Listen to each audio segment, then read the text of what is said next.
Hello, this is Jeff Lumpkin. I work on the Power BI engineering team at Microsoft. Power BI is Microsoft's analytical and data visualization platform. I came across a very interesting data set, which was the Human Freedom Index. And what was particularly interesting to me was that I could download the data. So I downloaded that data yesterday and brought it into our primary data visualization tool, which is called Power BI Desktop. And I produced what I think are some pretty interesting analytics from this data set. So I'd just like to share some of what I've done. This initial page, there's quite a lot going on here. And the biggest object here is this map where we see all of the 159 countries that were in this study.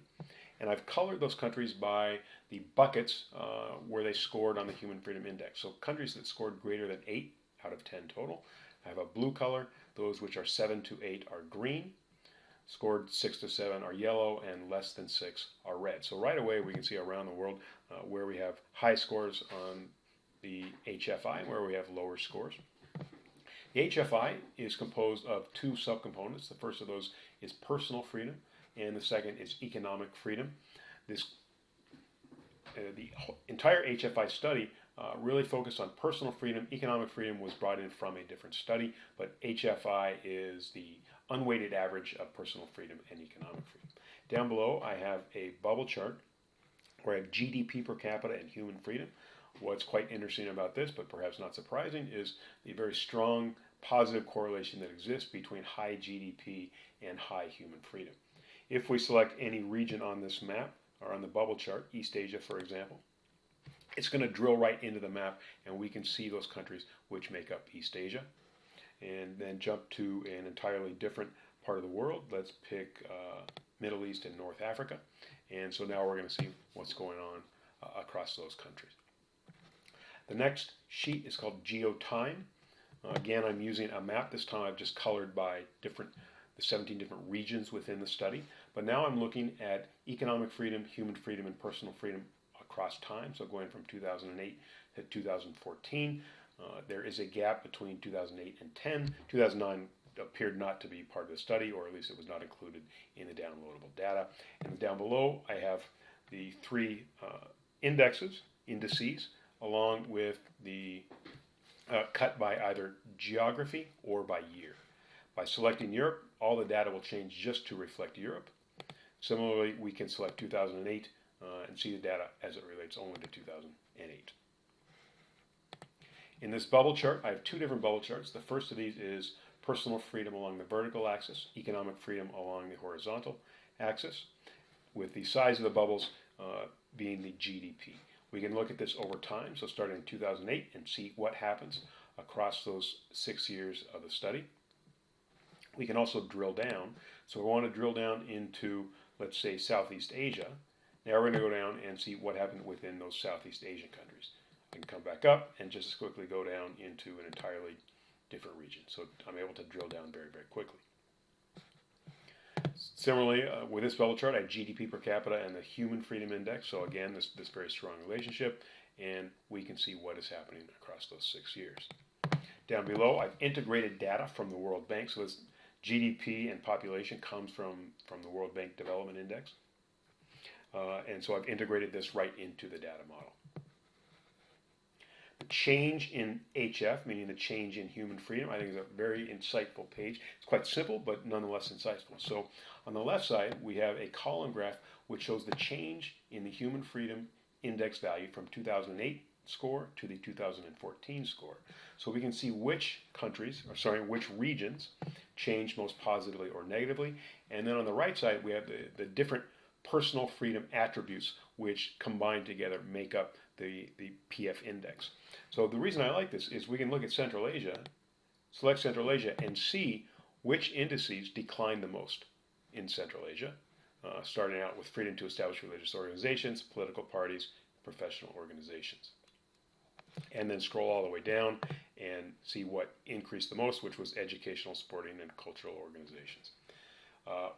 Surprising to me was that ANZ had a very significant decline on a year-over-year basis. We can go in and see that those declines came from inheritance rights for widows and daughters, political organizations, political parties, etc. If we want to know more, I'm going to drill in and look at the 4 countries that make up ANZ. So we have New Zealand, Fiji, Australia, and Papua New Guinea. We can look at New Zealand and see those indicators which cause decline in New Zealand, political parties, and organizations. In Fiji, this is where I think the inheritance rights and missing women come in.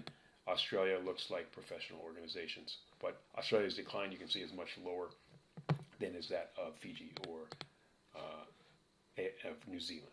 Now, Sandance, this is a custom visualization that's produced by Microsoft Research, and it's one of my favorites. Here, we can see the 159 countries that make up this study. They're colored by their score on the Economic Freedom Index, and they're arranged by latitude and longitude. So this isn't a map, but it's an XY plotting of latitude and longitude. Now I'm going to change, and let's switch from economic freedom to personal freedom. So I'll come down and select personal freedom, and now the colors change pretty drastically to reflect that. So Northern Europe in particular went much higher on the PF scale than on the economic freedom scale. If we want to look at human freedom now, the combination of those two, now we see the combination of economic and personal freedom. Now I'm going to change latitude to economic freedom and change latitude to personal freedom. So now we're looking at all 3 of these indices together. And again, this shouldn't be surprising, is there is a strong correlation between personal and economic freedom, but we can also see outliers quite easily here. So one such outlier is this country. Let's go see what that is. It turns out to be Venezuela. So knowing the history of what's been going on in Venezuela, particularly in this time, which was 2014, this makes a lot of sense. Now I'm going to restore. And now let's switch economic freedom to GDP per capita. And so now, again, this shouldn't be surprising, is what this curve, this upward curve means is that the higher GDP you have, the higher up countries are going to be on the personal freedom scale. But we see some outliers here. So high GDP and pretty low on personal freedom. So I'm interested in understanding what is going on with these countries. I'm going to highlight them, isolate them, and now get the information about them. So it turns out to be, this one is Qatar, this one is United Arab Emirates, Oman, Kuwait, Brunei, and Bahrain. So seeing what these countries are, they're oil-producing countries. It means they're producing a lot of GDP, particularly given their relatively small populations, but they are pretty restrictive countries socially. So again, I think this is a great way to look at data very, very quickly and get insights easily in ways that may not be possible elsewise. So as you can see, I have a lot more work that I've done. Maybe just one more example would be the integration of R, which is a statistical programming language, right into this data model. So I have 2 R visualizations. The first is a correlation plot where I have metrics both from the Human Freedom Study as well as the World Bank. So, and then this one is a clustering visualization. So I can switch now. We can drill in and look at just Asia and see the correlation as produced by R just for Asia, and then we can go further and look at East Asia only. So if you happen to be using R, it can be fully integrated into Power BI, and you can get a lot more out of R than would be possible otherwise. So I hope this has been interesting for you. Thank you for your attention.